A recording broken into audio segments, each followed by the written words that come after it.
Hello, જાગૃત આવાજમાં તમારું સ્વાગત છે. મારો નામ છે ચિંતન અખાણી.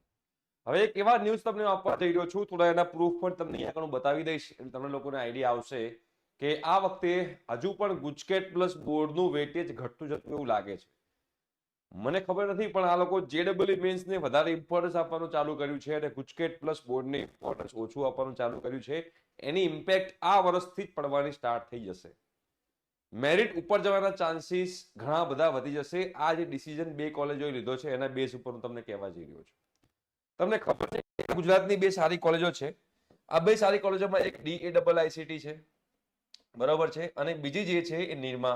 હવે આ બંને કોલેજોની અંદર શું થયું છે એ હું તમને આજે કહેવાનો છું, જેના કારણે મેરિટમાં ઘણો એવો ચેન્જીસ આવશે. અને ગુજકેટ પ્લસ બોર્ડ પર જે લોકો નિર્ભર રહેલા હશે એ લોકોને વધારે નુકસાન જશે. જે લોકો જેડબલઈ મેન્સ પર નિર્ભર રહેલા હશે એમાં એને ફાયદો થશે. બહુ મોટો લોસ છે. અને હા, તમારે બેટા જો વોટ્સએપ ગ્રુપમાં જોડાવાનું બાકી હોય તો ડિસ્ક્રિપ્શન બોક્સમાં વોટ્સએપ ગ્રુપની લિંક છે, એની પર ક્લિક કરી તમે ફટાફટ એ ગ્રુપમાં જોડાઈ શકો છો.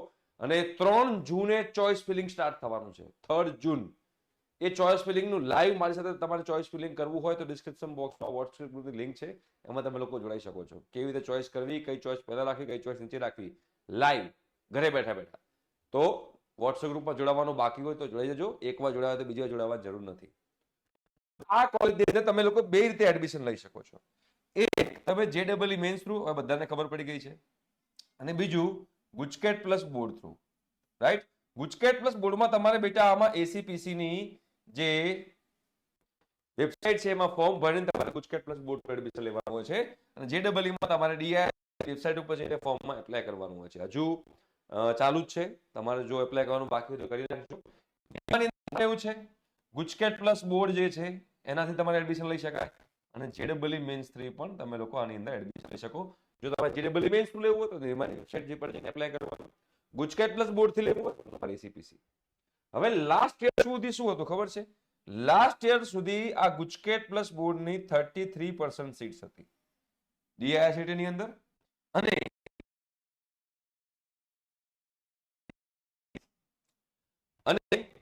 એમાં 15% કે એવી સીટ્સ તમે જોવા જાવ તો 15% જે હતી એ એનઆરઆઈ સીટ હતી, 15% એનઆરઆઈ સીટ હતી. 15 ને 30 48 થાય. 52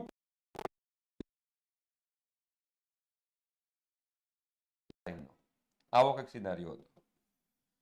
રાઈટ? હવે આ લોકોએ શું કર્યું છે આ બંને કોલેજોએ? આજે બેટા ગુજકેટ પ્લસ બોર્ડ જે છે એ ગુજકેટ પ્લસ બોર્ડ જે 33% સીટ્સ જે ક્રાઇટેરિયા રાખેલો હતો એ ઘટાડીને એ લોકોએ 25% સીટ્સ કરી નાખી છે. એટલે 25% સીટ્સ ગુજકેટ પ્લસ બોર્ડ થી ભરાશે. 15% સીટ જે છે 15% સીટ્સ એ એનઆરઆઈ છે. અને આ 50 એટલે 25% સીટ્સ ગુજકેટ પ્લસ બોર્ડની, 60% જેડબલઈની અને 15% સીટ્સ એનઆરઆઈની, એવું આ લોકોએ બતાવેલું છે. કોઈ જગ્યાએ નોટિસ નથી આવેલી. અને કોઈ જગ્યાએ નોટિસ નથી આવેલી.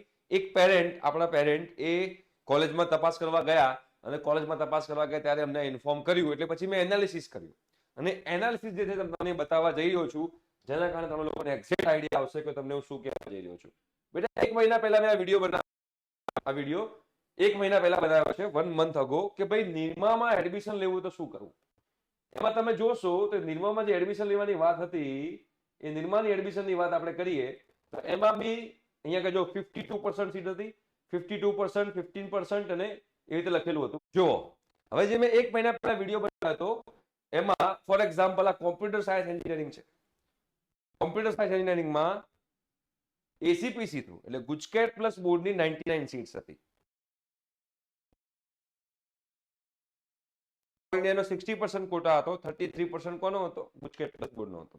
પણ અત્યારે હાલ નિરમાની વેબસાઇટ ચેક કરશો તો કોમ્પ્યુટર એન્જિનિયરિંગમાં જે 99 સીટ્સ હતી એની જગ્યાએ 75 સીટ થઈ ગઈ છે. જે ઓલ ઇન્ડિયા કેટેગરીની કેટલી સીટ્સ હતી? તો ઓલ ઇન્ડિયા કેટેગરીની અહીંયા આગળ 156 સીટ્સ હતી. એ હાલની વેબસાઇટમાં તમે જોશો તો અહીંયા આગળ 180 સીટ્સ થઈ ગઈ છે. એટલે 24 સીટ્સનો ઘટાડો આમાં થયો. કોમ્પ્યુટર એન્જિનિયરિંગમાં 24 સીટ્સ ઘટી ગઈ. એવી રીતે આર્ટિફિશિયલ ઇન્ટેલિજન્સમાં જોશો તો આર્ટિફિશિયલ ઇન્ટેલિજન્સ જે છે એની અંદર 20 સીટ હતી, એ 20 સીટની અત્યારે થઈ ગઈ 15 સીટ. તો 5 ને 24 29 સીટ તો આમાં જ ઘટી ગઈ. હવે 29 સીટ્સ ઘટે ગુજકેટ પ્લસ બોર્ડમાં ઉપરના લેવલમાં ગુજરાત બોર્ડમાં એટલે એ રેન્ક પાછળ જવાના ચાન્સીસ છે. આ તો નિરમા કોલેજની વાત કરી.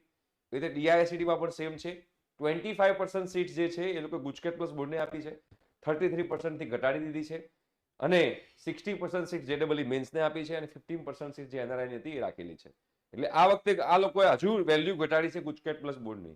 તો સ્માર્ટલી આપણે ચોઇસ ફિલિંગ કરવું પડશે, અને એ ચોઇસ ફિલિંગ સ્માર્ટલી કરતી વખતે જો એક પણ ભૂલ થઈ તો આપણે ડિઝર્વિંગ કોલેજ અને ડિઝર્વિંગ બ્રાન્ચ મળશે નહીં. તો તમારે જો વોટ્સએપ ગ્રુપમાં જોડાવાનું બાકી હોય તો ફટાફટ તમે લોકો જોડાજો. ઠીક છે? Thank you so much. By.